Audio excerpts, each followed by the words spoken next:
బాగున్నాయి. చాలా hour by our కూడా చాలా ఒక రేంజ్ కనిపిస్తుంది. ఫస్ట్ డే ఏం ఎక్స్పెక్ట్ చేస్తున్నారు సార్ కలెక్షన్స్ వైజ్ మీరు?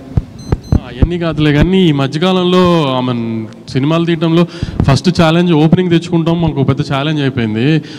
రిజల్ట్ వచ్చిన తర్వాత ఎంత కలెక్ట్ చేస్తుంది అన్నిటికంటే ముందు ఓపెనింగ్ తేవడం ముందు మాకు ప్రైమరీ ఛాలెంజ్ అయిపోయింది. ముందు అదైతే పాస్ అయిపోయాము మీరు అన్నట్టు ఒక బ్యాంక్తో. సో రేపు కూడా మేము అనుకున్న ఆశించినట్టే రిజల్ట్ ఉంటుందని హోప్ చేస్తున్నాం. పోస్టర్లు ఇవన్నీ ఏముందిలే, మరి నీకు ఎంత కొంటాను తెద్దాం, దాన్ని ఉంది. నాకు కాదు సార్, అంటే ఇప్పుడు ఒక బిగ్గెస్ట్ బడ్జెట్ కదా, నెవర్ బిఫోర్ బడ్జెట్ అని చేస్తుంది కదా, ఒక నిర్మాతగా ఒక ఫైనాన్షియల్ ఇది ఉంటుంది. ఫస్ట్ డే ఏంటి కలెక్షన్స్ మీద కానీ నేను దాని గురించి అడుగుతున్నాను. లేదు, ముందు నిర్మాతగా ముందు ఎక్కువ భయం ఉండేది. మనం బయర్ల దగ్గరికి తీసుకెళ్లి సినిమా మనం బయర్లు ఇచ్చినప్పుడు బయర్లు మనకు కట్టే డబ్బులకి ఎంతవరకు ఓపెనింగ్లో మనం యాక్చువల్గా మాకు క్యాలిక్యులేషన్స్ ఉంటాయి కదా, ఓపెనింగ్ 30-40% ఫస్ట్ డే రావాలి అని. సో దాని వైపే ఉంది ట్రెండ్ అంతా. So very happy with the current booking status and all. Nizam అయితే చాలా చాలా బాగుంది. ఆంధ్ర ఇప్పటి నుంచి పికప్ అవుతుంది బాగా. ఓవర్సీస్ అయితే చాలా చాలా బాగుంది. సో మేము అనుకున్న టార్గెట్కి ఓపెనింగ్ రీచ్ అవుతున్నాం. వంశీ గారు, విజయ్ ఫ్యాన్స్ ప్రీమియర్స్ ఎక్స్పెక్ట్ చేశారు, మీరు కూడా ప్రీమియర్ ఉంటాయని ఒక హింట్ ఇచ్చారు, కానీ చివరిలో ఎందుకు ప్రీమియర్ లేవంటే ఏం చెప్తారు? అంటే యాక్చువల్లీ సాటర్డే ట్రైలర్ ఇచ్చిన తర్వాత సండే బుకింగ్స్ ఓపెన్ చేసిన తర్వాత టెంపో చాలా బాగుంది. మార్నింగ్ 7 నుంచి షోలు స్టార్ట్ చేసేసాం నైజాంలో. మార్నింగ్ 7కి షో వేసిన తర్వాత ఇంకా ముందు రోజు ప్రీమియర్ అనవసరం అనిపించింది.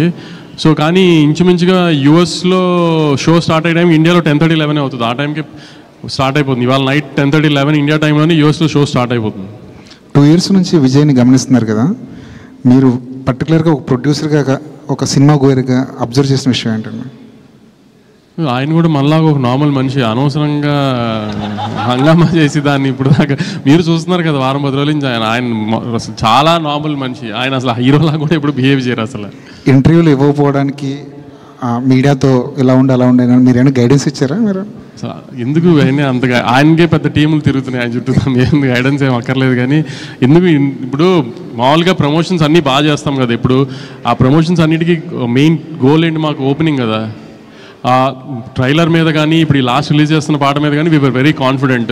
ప్లస్ ఏంటంటే 1 week ముందే కళ్యాణ్ గారి సినిమా ఉంది. So we didn't want to disturb that మధ్యలో దూరి ఇది అంతా అని. సో అది అయిపోయిన తర్వాత ప్రమోషన్ స్టార్ట్ చేద్దాం అనుకున్నాం. అలానే ట్రైలర్ చేసి అలానే ప్లాన్ చేసాం. సో ఇంకా ఇంటర్వ్యూలు ఏని స్పేస్ అవుట్ చేసే టైం లేదు అసలు, చూశారు కదా ఇంకా మీరు కూడా. అందుకని ఇంకా విజయ్ గారు, గౌతమ్ జెర్సీ లాంటి కథ చేసిన గౌతమ్ మీ దగ్గరకు వచ్చి కూర్చున్నప్పుడు ఏదో ఒక సెన్సిబుల్ స్టోరీ చెప్తారనుకున్నారా, లేదంటే చాలా సెన్సిబుల్ స్టోరీ కింగ్డమ్, అసలు చాలా సెన్సిబుల్ స్టోరీ.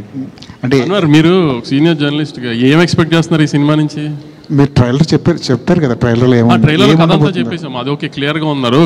అందుకే రాంగ్ ఎక్స్పెక్టేషన్స్ ఆడియన్స్ని సినిమాకి పిలవకూడదని ఉద్దేశంలోనే ట్రైలర్లో కథ ఓపెన్ చేసేసాము. అసలు ఆ ట్రైలర్ అలా చూసిన తర్వాత కూడా మీరేం ఎక్స్పెక్ట్ చేస్తున్నారు? వంశీ గారు ఇక్కడ ఎక్స్పెక్ట్ చేస్తున్నారు అంటున్నారు. ఇప్పుడు మేము ఎక్స్పెక్ట్ చేసే దానికోసం సినిమాలు మళ్ళీ రీక్రియేట్ చేస్తారా? మరి రీక్రియేట్ చేస్తున్నాము, మీరు ఎక్స్పెక్ట్ చేసింది తీసామో లేదో మీకు తెలియదు కదా. రీక్రియేట్ చేసిన అవసరం ఉంది అప్పుడే. కానీ చెక్ చేస్తున్నాం మేము పెట్టిన ట్రైలర్ కి ఆడియన్స్ కరెంట్లీ ఏంటి మూడ్, మీ ఎక్స్పెక్టేషన్స్ ఏంటి అని చెక్ చేయడానికి. విజయ్ గారు, ఆడియన్స్ కూడా మీరు చెప్పండి, ఆడియన్స్ కూడా ఒక వార్ జోన్ లోకి లాగే ప్రయత్నం అయితే చేస్తున్నారు.